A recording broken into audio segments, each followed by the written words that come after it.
ഒരു ചോദ്യം വന്നിരുന്നത് ഒരു സബ്സ്ക്രൈബറുടെ ചോദ്യമാണ്. നല്ല ചോദ്യമാണ്, പ്രസക്തമായ ചോദ്യമാണ്. ജപ്തി ചെയ്ത് കഴിഞ്ഞ വീട് ബാങ്ക് ലേലത്തിന് വെച്ചാൽ ആ വീട് നമ്മൾ വാങ്ങുന്നത് കൊണ്ട് എന്തെങ്കിലും പ്രശ്നമുണ്ടോ, നിയമ തടസ്സമുണ്ടോ എന്നുള്ളതാണ് അദ്ദേഹത്തിൻ്റെ ചോദ്യം നല്ലതാണ്. ഇതിന് രണ്ട് തലത്തിൽ ഞാൻ മറുപടി പറയാം. ഒന്ന് നിയമപരമായ മറുപടി, രണ്ട് ഇമോഷണലായ ഒരു കാര്യം കൂടി ഞാൻ പറയാം. ആദ്യം നമുക്ക് നിയമപരമായ കാര്യം നോക്കാം. ജപ്തി ചെയ്ത വീടുകൾ ഇല്ലെങ്കിൽ കടകൾ, അങ്ങനെയുള്ള കെട്ടിടങ്ങൾ ബാങ്കുകൾക്ക് ലേലത്തിന് വെക്കാം. നിങ്ങൾ ലേല പരസ്യം കണ്ടിട്ടുണ്ടാവും, വ്യാപകമായി പത്രങ്ങളിലെല്ലാം വരുന്നുണ്ട്.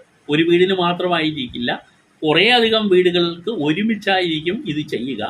അത് ഈ ഓപ്ഷനായിരിക്കും മിക്കവാറും